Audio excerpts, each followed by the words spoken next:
Cette vidéo fait partie d'un cours complètement gratuit que vous pouvez suivre sur www.luquet.com. Vous aurez l'intégralité des vidéos visant à préparer l'examen du DALF C2. Si vous avez aimé cette vidéo, vous pouvez mettre un like, vous pouvez également vous abonner et la partager sur vos réseaux sociaux.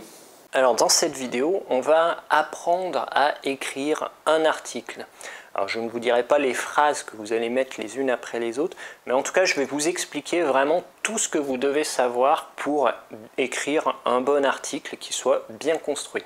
Tout d'abord, l'article, il est vraiment là pour exposer, pour relever un fait qui a été pris dans la réalité.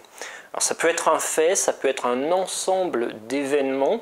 Voilà, on peut avoir des articles qui sont plus ou moins larges, ça c'est pas la question, mais en tout cas l'article il est là pour relever les faits tels qu'ils ont été. Attention, dans l'article on ne précise jamais son opinion. Alors il est vrai que dans certains journaux on a parfois, surtout en politique, on va avoir des accents qui sont donnés plus ou moins d'un côté ou de l'autre, mais normalement l'article doit être le plus neutre possible et ne doit relever que les faits, que ce qui s'est passé. C'est d'ailleurs pour ça que l'article n'est pas très souvent proposé dans le DALF C2 parce qu'il ne montre pas votre opinion et il ne présente pas les arguments, mais il se peut que vous en ayez un à faire. Alors l'article, c'est assez simple à écrire. Vous avez la possibilité de découper votre article en petits paragraphes qui vont s'enchaîner. Ça c'est très intéressant parce que ça vous permet vraiment d'écrire très facilement. Vous faites votre plan et vous avez quasiment l'article qui est écrit.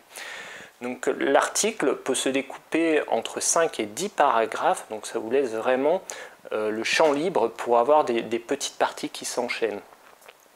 L'article, comme il est vraiment neutre et objectif, il doit dès le début préciser de quoi on va parler. Donc dès votre premier paragraphe, dès votre introduction, vous devez expliquer les faits, vous devez dire qu'est-ce qui s'est passé, qui est concerné, quand, où est-ce que ça s'est passé. Voilà, on doit répondre à ces questions, qui, quoi, où, quand, comment, dès le début de l'article.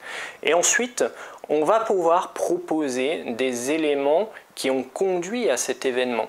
Donc souvent l'article en fait il est présenté par l'événement le plus récent et on va avoir un déroulé historique inverse en présentant les éléments qui sont passés avant et encore avant. Ça paraît un petit peu bizarre mais c'est vraiment la technique qu'utilisent les rédacteurs d'articles dans les journaux. Donc c'est un peu logique finalement, on a cet événement qui est arrivé et on explique ce qui s'est passé avant, pourquoi on pense que ça s'est arrivé et on remonte comme ça la chaîne historique pour arriver jusqu'à l'origine de cet événement. Donc si dans le premier paragraphe ou dans les deux premiers paragraphes, vous pouvez utiliser deux paragraphes pour faire votre introduction, pour dire ce qui s'est passé, comment ça s'est passé, le reste de l'article vous allez expliquer le pourquoi et quels sont les personnes qui sont concernées par cet événement. Pour le DALF C2, vous avez normalement un document de 700 mots minimum à produire. On peut estimer que votre introduction pourrait occuper autour de 200 mots, ça me semble assez correct. Entre 150 et 250 mots, ça semble assez correct. Le reste de votre article va s'intéresser au pourquoi et là vous allez expliquer les choses. Donc on l'a vu, il faut vraiment remonter les événements les uns après les autres. Donc si on vous propose un article en général, on va vous proposer des documents qui sont mis à différentes dates et vous allez pouvoir partir du plus récent et remonter la chaîne jusqu'au plus ancien. Dans votre article, vous pouvez utiliser les citations. Donc si des personnes ont dit des choses précises, vous pouvez les citer, vous pouvez reprendre vraiment la phrase exacte. Vous pouvez dire « Monsieur le ministre a dit cela, » et vous précisez ce qu'il a dit. N'en faites pas non plus tout votre article, vous pouvez faire 2, 3, voire 4 citations. C'est très bien, ça appuie votre article, ça donne de la crédibilité et ça va le rendre beaucoup plus vivant avec ces citations. L'article, on le voit, n'a pas de conclusion car il n'est pas un document d'opinion. On ne vous demande pas quelle est votre opinion, quels sont vos arguments, il est là simplement pour relever les faits. Par contre, l'article devra disposer d'un titre qui et accrocheur. Et le titre, je vous propose vraiment de l'écrire à la fin quand vous avez fini d'écrire votre article. Vous gardez bien sûr une ou deux lignes sur votre copie pour écrire votre titre. Et ce titre, si vous réussissez à faire un jeu de mots, il sera vraiment percutant et il sera très intéressant à lire. Donc n'oubliez pas le titre sur l'article, c'est vraiment le point qui fait que c'est un article. Et ça, c'est important et c'est vu par les examinateurs.